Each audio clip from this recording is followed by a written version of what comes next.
जय श्री हरि विष्णु। राधे राधे दोस्तों, आज मैं आपको सुनाऊंगी बृहस्पतिवार व्रत कथा। इस व्रत को करने से समस्त इच्छाएं पूर्ण होती हैं और बृहस्पति महाराज प्रसन्न होते हैं।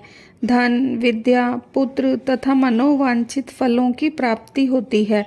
परिवार में सुख शांति रहती है। इसलिए यह व्रत सर्वश्रेष्ठ और अति फलदायक है। इस व्रत में केले का पूजन करें। कथा और पूजन के समय मन, कर्म और वचन से शुद्ध होकर मनोकामना पूर्ति के लिए बृहस्पति देव से प्रार्थना करनी चाहिए। दिन में एक समय ही भोजन करें। भोजन चने की दाल का करें। नमक न खाएं। पीले वस्त्र पहने। पीले फलों का प्रयोग करें। पीले चंदन से पूजन करें। पूजन के बाद बृहस्पति देव की कथा सुननी चाहिए। तो अब सुनिए बृहस्पतिवार व्रत कथा। प्राचीन समय की बात है। एक बड़ा प्रतापी तथा दानी राजा था। वह प्रत्येक गुरुवार को व्रत रखता एवं पूजा करता। यह उसकी रानी को अच्छा न लगता। न वह व्रत करती और न ही किसी को एक पैसा दान में देती। राजा को भी ऐसा करने से मना किया करती। एक समय की बात है कि राजा शिकार खेलने वन को चले गए। घर पर रानी और दासी थी। उस समय गुरु बृहस्पति साधु का रूप धारण कर राजा के दरवाजे पर भिक्षा मांगने आए। साधु ने रानी से भिक्षा मांगी तो वह कहने लगी, हे साधु महाराज, मैं इस दान और पुण्य से तंग आ गई हूँ। आप कोई ऐसा उपाय बताएं जिससे ये सारा धन नष्ट हो जाए और मैं आराम से रह सकूं। साधु रूपी बृहस्पति देव ने कहा, हे देवी, तुम बड़ी विचित्र हो। संतान और धन से भी कोई दुखी होता है। अगर तुम्हारे पास अधिक धन है तो इसे शुभ कार्यों में लगाओ जिससे तुम्हारे दोनों लोग सुधरें। परंतु साधु की इन बातों से रानी को खुशी नहीं हुई। उसने कहा, मुझे ऐसे धन की आवश्यकता नहीं जिसे मैं दान दूं तथा जिसे संभालने में ही मेरा सारा समय नष्ट हो जाए। साधु ने कहा, यदि तुम्हारी ऐसी इच्छा है तो जैसा मैं तुम्हें बताता हूँ वैसा ही करना। बृहस्पति के दिन तुम गोबर से घर लीपना, अपने केशों को धोना, केशों को धोते समय स्नान करना, राजा से हजामत बनाने को कहना, भोजन में मांस मदिरा खाना, कपड़ा धोबी के यहाँ धुलने डालना। इस प्रकार 7 बृहस्पतिवार करने से तुम्हारा समस्त धन नष्ट हो जाएगा। इतना कहकर साधु बने बृहस्पति देव अंतर्ध्यान हो गए। साधु के कहे अनुसार करते हुए रानी को केवल 3 बृहस्पतिवार ही बीते थे कि उसकी समस्त धन संपत्ति नष्ट हो गई। भोजन के लिए परिवार तरसने लगा। एक दिन राजा रानी से बोला, हे रानी, तुम यहीं रहो, मैं दूसरे देश को जाता हूँ, क्योंकि यहाँ पर मुझे सभी जानते हैं, इसलिए मैं कोई छोटा कार्य नहीं कर सकता। ऐसा कहकर राजा परदेश चला गया। वहाँ वह जंगल से लकड़ी काट कर लाता और शहर में बेचता। इस तरह अपना जीवन व्यतीत करने लगा। इधर राजा के बिना रानी और दासी दुखी रहने लगी। एक समय जब रानी और दासियों को 7 दिन तक बिना भोजन के रहना पड़ा तो रानी ने अपनी दासी से कहा, हे दासी, पास के नगर में मेरी बहन रहती है, वह बड़ी धनवान है। तू उसके पास जा और कुछ ले आ ताकि थोड़ा बहुत गुजर बसर हो जाए। दासी रानी की बहन के पास गई। उस दिन बृहस्पतिवार था। रानी की बहन उस समय बृहस्पतिवार की कथा सुन रही थी। दासी ने रानी की बहन को अपना संदेश दिया, लेकिन रानी की बहन ने कोई उत्तर नहीं दिया। जब दासी को रानी की बहन से कोई उत्तर नहीं मिला तो वह बहुत दुखी हो गई। उसे क्रोध भी आया। दासी ने वापस आकर रानी को सारी बात बता दी। सुनकर रानी ने अपने भाग्य को कोसा। उधर रानी की बहन ने सोचा कि मेरी बहन की दासी आई थी, परंतु मैं उससे नहीं बोली, इससे मैं बहुत दुखी हुई होगी। कथा सुनकर और पूजन समाप्त कर वह अपनी बहन के घर गई और कहने लगी, हे बहन, मैं बृहस्पतिवार का व्रत कर रही थी। तुम्हारी दासी गई, परंतु जब तक कथा होती है तब तक न उठते हैं और न बोलते हैं। इसलिए मैं नहीं बोली। कहो दासी क्यों गई थी? रानी बोली, बहन हमारे घर में अनाज नहीं था। ऐसा कहते कहते रानी की आंखें भर आईं। उसने दासियों समेत भूखा रहने की बात अपनी बहन को कही। रानी की बहन बोली, बृहस्पति देव भगवान सबकी मनोकामना पूर्ण करते हैं। देखो शायद तुम्हारे घर में अनाज रखा हो। ऐसा सुनकर दासी घर के अंदर गई तो उसे वहां एक घड़ा अनाज का मिल गया। उसे बड़ी हैरानी हुई क्योंकि उसने एक एक बर्तन देख लिया था। उसने बाहर आकर रानी को बताया। दासी रानी से कहने लगी, हे रानी, जब हमको भोजन नहीं मिलता तो हम व्रत ही तो करते हैं, इसीलिए क्यों ना हम भी व्रत की विधि पूछ लें, हम भी व्रत किया करेंगे। दासी के कहने पर रानी ने अपनी बहन से बृहस्पतिवार व्रत के बारे में पूछा। उसकी बहन ने बताया, बृहस्पतिवार के व्रत में चने की दाल और मुनक्का से विष्णु भगवान का केले की जड़ में पूजन करें तथा दीपक जलाएं, पीला भोजन करें तथा कथा सुने। इससे गुरु भगवान प्रसन्न होते हैं, मनोकामना पूर्ण करते हैं। व्रत और पूजन की विधि बताकर रानी की बहन अपने घर लौट आई। रानी और दासी दोनों ने निश्चय किया कि बृहस्पति देव भगवान का पूजन जरूर करेंगे। 7 रोज बाद जब बृहस्पतिवार आया तो उन्होंने व्रत रखा। घुड़साल में जाकर चना और गुड़ बीन लाई तथा उसकी दाल से केले की जड़ तथा विष्णु भगवान का पूजन किया। अब पीला भोजन कहाँ से आए? दोनों बड़ी दुखी हुई, परंतु उन्होंने व्रत किया था, इसीलिए बृहस्पति देव भगवान प्रसन्न थे। वे साधारण व्यक्ति के रूप में 2 थालों में सुंदर पीला भोजन लेकर आए और दासी को देकर बोले, हे दासी, ये भोजन तुम्हारे लिए और तुम्हारी रानी के लिए है, इसे तुम दोनों ग्रहण करना। दासी भोजन पाकर बहुत प्रसन्न हुई। उसने रानी को सारी बात बताई। उसके बाद से वे प्रत्येक बृहस्पतिवार को गुरु भगवान का व्रत और पूजन करने लगी। बृहस्पति भगवान की कृपा से उनके पास धन हो गया, परंतु रानी फिर पहले की तरह आलस्य करने लगी। तब दासी बोली, देखो रानी, तुम पहले भी इसी प्रकार आलस्य करती थी। तुम्हें धन के रखने में कष्ट होता था, इस कारण सभी धन नष्ट हो गया। अब भगवान की कृपा से धन मिला है तो तुम्हें फिर आलस्य होता है। बड़ी मुसीबतों के बाद हमने ये धन पाया है, इसीलिए हमें दान पुण्य करना चाहिए। अब तुम भूखे मनुष्यों को भोजन कराओ, प्याऊ लगवाओ, ब्राह्मणों को दान दो, कुआं तालाब बावड़ी बनवाओ, मंदिर निर्माण कराओ, पाठशाला बनवाओ, कुंवारी कन्याओं का विवाह करवाओ, ताकि धन को शुभ कार्यों में खर्च करो, जिससे तुम्हारे कुल का यश बढ़े और स्वर्ग प्राप्त हो और पितर प्रसन्न हो। दासी की बात मानकर रानी शुभ कर्म करने लगी। उसका यश फैलने लगा। एक दिन रानी और दासी आपस में विचार करने लगी कि न जाने राजा किस दिशा में होंगे।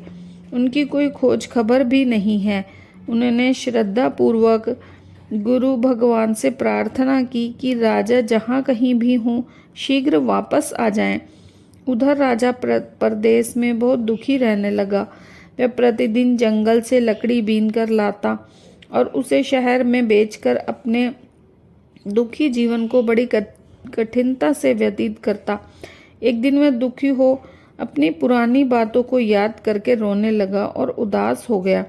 उसी समय राजा के पास बृहस्पति देव साधु के वेश में आकर बोले, हे लक्कड़हारे, तुम इस सुनसान जंगल में किस चिंता में बैठे हो, मुझे बताओ। यह सुन राजा के नेत्रों में जल भर आया।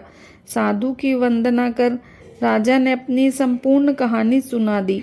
महात्मा दयालु होते हैं। वे राजा से बोले, हे राजा, तुम्हारी पत्नी ने बृहस्पति देव के प्रति अपराध किया था, जिसके कारण तुम्हारी ये दशा हुई। अब तुम चिंता मत करो, भगवान तुम्हें पहले से अधिक धन देंगे। देखो, तुम्हारी पत्नी ने बृहस्पतिवार का व्रत प्रारंभ कर दिया है। अब तुम भी बृहस्पतिवार का व्रत करके चने की दाल व गुड़ जल के लोटे में डालकर केले का पूजन करो। फिर कथा कहो या सुनो। भगवान तुम्हारी सब मनोकामनाओं को पूर्ण करेंगे। राजा की बात सुनकर साधु की बात सुनकर राजा बोला, हे प्रभु, लकड़ी बेचकर तो इतना पैसा नहीं बचता जिससे भोजन के उपरांत कुछ बचा सकूं। मैंने रात्रि में अपनी रानी को व्याकुल देखा है। मेरे पास कोई साधन नहीं है जिससे उसका समाचार जान सकूं। फिर मैं कौन सी कहानी कहूं, यह भी मुझे मालूम नहीं। साधु ने कहा, हे राजा, बृहस्पतिवार भगवान के पूजन व्रत का निश्चय करो। वे स्वयं तुम्हारे लिए कोई राह बना देंगे। बृहस्पतिवार के दिन तुम रोजाना की तरह लकड़ियां लेकर शहर में जाना।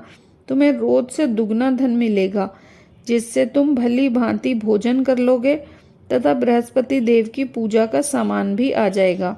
तुमने जो बृहस्पतिवार की कहानी के बारे में पूछा है, वह इस प्रकार है। प्राचीन काल में एक बहुत ही निर्धन ब्राह्मण था। उसके कोई संतान न थी। वह नित्य पूजा पाठ करता। उसकी स्त्री न स्नान करती और न किसी देवता का पूजन करती। इस कारण ब्राह्मण देवता बहुत दुखी रहते थे। भगवान की कृपा से ब्राह्मण के यहाँ एक कन्या उत्पन्न हुई। कन्या बड़ी होने लगी। प्रातः स्नान करके वह विष्णु भगवान का जाप करती। बृहस्पतिवार का व्रत भी करने लगी। पूजा पाठ समाप्त कर पाठशाला जाती तो अपनी मुट्ठी में जौ भरकर ले जाती और पाठशाला के मार्ग में डालती जाती। लौटते समय वो जो स्वर्ण के हो जाते तो उनको बीनकर घर ले आती। एक दिन वह बालिका उस सूप में उन सोने के जौ को फटक कर साफ कर रही थी कि तभी उसकी माँ ने देख लिया और कहा कि हे बेटी, सोने के जौ को फटकने के लिए सोने का सूप भी तो होना चाहिए। दूसरे दिन गुरुवार था। कन्या ने व्रत करा और बृहस्पति देव से सोने का सूप देने की प्रार्थना करी। बृहस्पति देव ने उसकी प्रार्थना स्वीकार कर ली। रोजाना की तरह वह कन्या जौ फैलाती हुई पाठशाला चली गई। पाठशाला से लौटकर जब वह जौ बीन रही थी तो बृहस्पति देव की कृपा से उसे सोने का सूप मिला। उसे वे घर ले आई और उससे जौ साफ करने लगी, परंतु उसकी माँ का वही ढंग रहा। एक दिन की बात है, कन्या सोने के सूप में अब जौ साफ कर रही थी। उस समय नगर का राजकुमार वहां से निकला। कन्या के रूप और कार्य को देखकर वह उस पर मोहित हो गया। राजमहल आकर वह भोजन तथा जल त्याग कर उदास होकर लेट गया। राजा को जब राजकुमार द्वारा अंजल त्यागने का समाचार ज्ञात हुआ तो वह अपने मंत्रियों के साथ अपने पुत्र के पास गया और कारण पूछा। राजकुमार ने राजा को उस लड़की के घर का पता भी बता दिया। मंत्री उस लड़की के घर गए। मंत्री ने ब्राह्मण के समक्ष राजा की ओर से निवेदन किया। कुछ ही दिन बाद ब्राह्मण की कन्या का विवाह राजकुमार के साथ संपन्न हो गया। कन्या के घर से जाते ही ब्राह्मण के घर में पहले की भांति गरीबी का निवास हो गया। एक दिन दुखी होकर ब्राह्मण अपनी पुत्री से मिलने गए। बेटी ने पिता की अवस्था को देखा और अपनी माँ का हाल पूछा। ब्राह्मण ने सभी हाल कह सुनाया। कन्या ने बहुत सा धन देकर अपने पिता को विदा कर दिया, लेकिन कुछ दिन बाद फिर वही हाल हो गया। ब्राह्मण फिर अपनी कन्या के यहाँ गया और सभी हाल बताया। पुत्री बोली, हे पिताजी, आप माताजी को यहाँ लिवा लाओ। मैं उन्हें विधि बता दूंगी जिससे गरीबी दूर हो जाए। ब्राह्मण देवता अपनी स्त्री के साथ अपनी पुत्री के पास राजमहल पहुँचे तो पुत्री अपनी माँ को समझाने लगी, हे माँ, तुम प्रातः काल स्नान आदि करके विष्णु भगवान का पूजन करो तो सब दरिद्रता दूर हो जाएगी। परंतु उसकी माँ ने उसकी एक भी बात नहीं मानी। वह प्रातःकाल उठकर अपनी पुत्री के बच्चों की बची जूठन खा लेती थी। एक दिन उसकी पुत्री को बहुत गुस्सा आया। उसने अपनी माँ को एक कोठरी में बंद कर दिया। प्रातः उसे स्नान आदि करा के पूजा पाठ करवाया तो उसकी माँ की बुद्धि ठीक हो गई। इसके बाद वह नियम से पूजा पाठ करने लगी और प्रत्येक बृहस्पतिवार को व्रत करने लगी। इस व्रत के प्रभाव से मृत्यु के बाद वह स्वर्ग को गई। वह ब्राह्मण भी सुखपूर्वक इस लोक का सुख भोगकर स्वर्ग को प्राप्त हुआ। इस तरह कहानी कहकर साधु बने देवता वहां से लोप हो गए। धीरे धीरे समय व्यतीत होने पर फिर बृहस्पतिवार का दिन आया। राजा जंगल से लकड़ी काटकर शहर में बेचने गया। उस दिन उसे और दिनों से अधिक धन मिला। राजा ने चना गुड़ आदि लाकर बृहस्पतिवार का व्रत किया। उस दिन से उसके सभी क्लेश दूर हुए। परंतु अगले गुरुवार का दिन आया तो वे बृहस्पतिवार का व्रत करना भूल गया। इस कारण बृहस्पति भगवान नाराज हो गए। उस दिन उस नगर के राजा ने विशाल यज्ञ का आयोजन किया था तथा अपने समस्त राज्य में घोषणा करवा दी थी कि सभी मेरे यहाँ भोजन करने आए, किसी के घर चूल्हा न जले। इस आज्ञा को जो न मानेगा उसे फांसी दी जाएगी। राजा की आज्ञा अनुसार राज्य के सभी वासी राजा के भोज में सम्मिलित हुए, लेकिन लकड़हारा देर से पहुंचा, इसीलिए राजा उसको अपने साथ महल में ले गए। अब राजा लकड़हारे को भोजन करा रहे थे तो रानी की दृष्टि उस खूंटी पर पड़ी जिस पर उसका हार लटका हुआ था। उसे हार खूंटी पर लटका दिखाई नहीं दिया। रानी को निश्चय हो गया कि मेरा हार इसी लकड़हारे ने चुरा लिया है। उसी समय सैनिक बुलवाकर उसको जेल में डलवा दिया। लकड़हारा जेल में विचार करने लगा कि न जाने कौन से पूर्व जन्म के कर्म से मुझे ये दुख प्राप्त हुआ है, और जंगल में मिले साधु को याद करने लगा। तत्काल बृहस्पति देव साधु के रूप में प्रकट हो गए और कहने लगे, अरे मूर्ख, तूने बृहस्पति देवता की कथा नहीं की, इसी कारण तुझे ये दुख प्राप्त हुआ है। अब चिंता मत कर, बृहस्पतिवार के दिन जेल खाने के दरवाजे पर तुझे 4 पैसे पड़े मिलेंगे। तू उससे बृहस्पतिवार की पूजा करना तो तेरे सभी कष्ट दूर हो जाएंगे। अगले दिन बृहस्पतिवार को जेल के द्वार पर 4 पैसे मिले। राजा ने पूजा का सामान मंगवाकर कथा कही और प्रसाद बांटा। उसी रात्रि में बृहस्पति देव ने उस नगर के राजा को स्वप्न में कहा, हे राजा, तूने जिसे जेल में बंद किया है उसे कल छोड़ देना, वह निर्दोष है। राजा प्रातःकाल उठा और खूंटी पर हार टंगा देख लकड़हारे को बुलाकर क्षमा मांगी तथा राजा के योग्य सुंदर वस्त्र आभूषण भेंट कर उसे विदा किया। गुरुदेव की आज्ञा अनुसार राजा अपने नगर को चल दिया। राजा जब नगर के निकट पहुंचा तो उसे बड़ा ही आश्चर्य हुआ। नगर में पहले से अधिक बाग, तालाब और कुएं, बहुत सी धर्मशालाएं, मंदिर आदि बने हुए थे। राजा ने पूछा कि ये सब किसके हैं? तब नगर के सब लोग कहने लगे कि ये सब रानी और दासी के द्वारा बनवाए गए हैं।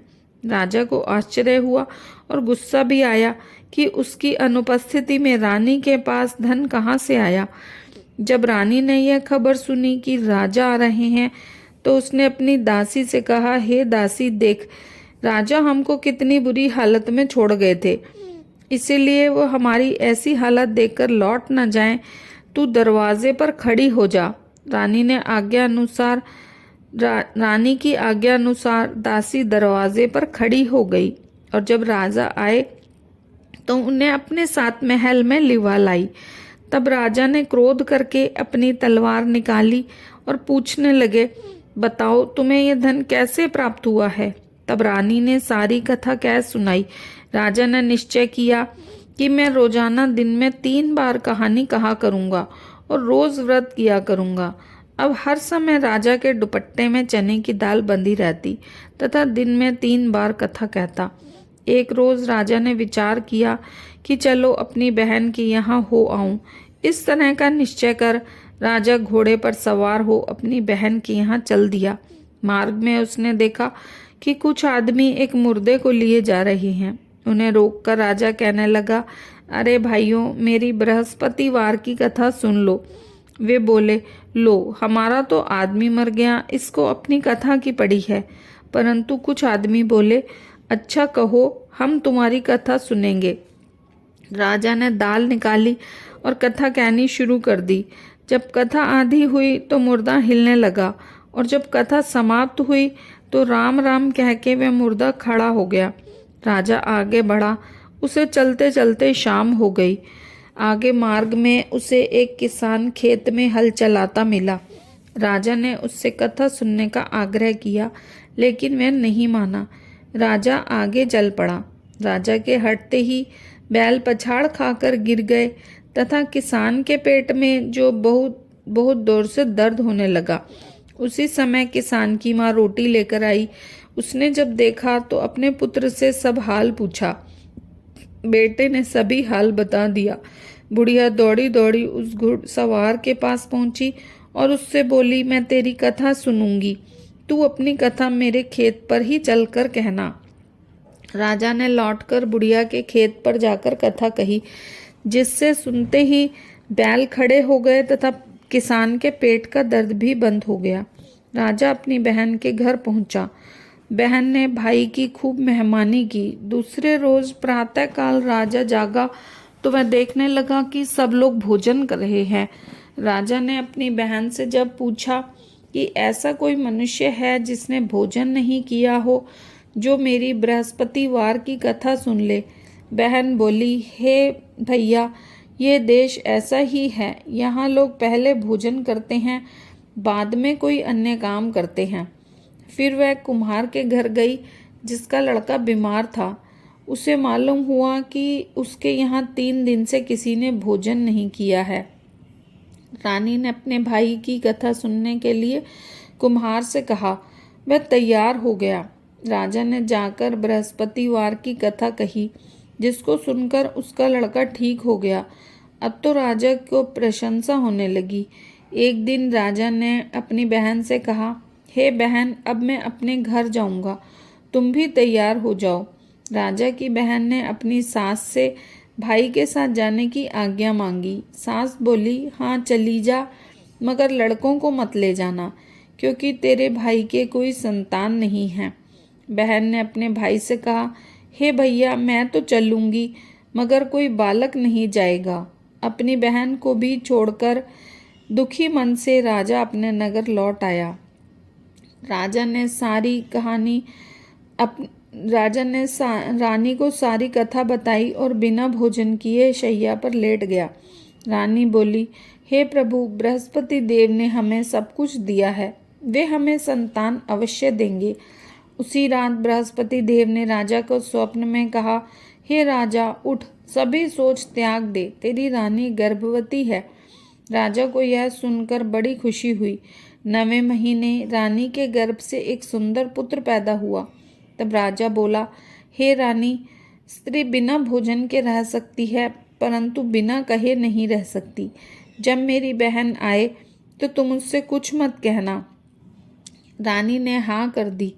जब राजा की बहन ने यह शुभ समाचार सुना तो बहुत खुशी हुई तथा बधाई लेकर अपने भाई के यहाँ आई। रानी ने तब उसे आने का उलाहना दिया। जब भाई अपने साथ ला रहे थे तब टाल गई, उनके साथ न आई और आज अपने आप ही भागी भागी बिना बुलाए आ गई। तो राजा की बहन बोली, भाई, मैं इस प्रकार न कहती तो तुम्हारे घर औलाद कैसे होती। बृहस्पति देव सभी मनोकामनाएं पूर्ण करते हैं। जो सद्भावना पूर्वक बृहस्पतिवार का व्रत करता है एवं कथा पढ़ता है, सुनता है और दूसरों को सुनाता है, बृहस्पति देव उसकी सभी मनोकामनाएं पूर्ण करते हैं, उनकी सदैव रक्षा करते हैं। जो संसार में सद्भावना से गुरुदेव का पूजन एवं व्रत सच्चे हृदय से करते हैं, उनकी सभी मनोकामनाएं पूर्ण होती हैं। जैसी सच्ची भावना से रानी और राजा ने बृहस्पति देव की कथा का गुणगान किया तो उनकी सभी इच्छाएं बृहस्पति देव जी ने पूर्ण की। अनजाने में भी बृहस्पति देव की उपेक्षा न करें, ऐसा करने से सुख शांति नष्ट हो जाती है। इसीलिए सबको कथा सुनने के बाद प्रसाद लेकर जाना चाहिए। हृदय से उनका मनन करते हुए जयकारा बोलना चाहिए। श्री बृहस्पतिवार की व्रत कथा। बृहस्पति देवता की आरती। जय बृहस्पति देवा, ओम जय बृहस्पति देवा। छिन छिन भोग लगाऊं कदली फल मेवा। ओम जय बृहस्पति देवा। तुम पूर्ण परमात्मा, तुम अंतर्यामी, जगत पिता जगदीश्वर, तुम सबके स्वामी। ओम जय बृहस्पति देवा। चरणामृत निज निर्मल, सब पातक हरता, सकल मनोरथ दायक, कृपा करो भरता। ओम जय बृहस्पति देवा। तन मन धन अर्पण कर, जो जन शरण पड़े, प्रभु प्रकट तब होकर, आकर द्वार खड़े। ओम जय बृहस्पति देवा। दीन दयाल दयानिधि, भक्तन हितकारी, पाप दोष सब हरता, भव बंधन हारी। ओम जय बृहस्पति देवा। सकल मनोरथ दायक, सब संशय हारो, विषय विकार मिटाओ, संतन सुखकारी। ओम जय बृहस्पति देवा। जो कोई आरती तेरी प्रेम सहित गावे, ज्येष्ठानंद आनंद कर, सो निश्चय पावे। ओम जय बृहस्पति देवा। सब बोलो भगवान विष्णु की जय। बोलो बृहस्पति भगवान की जय।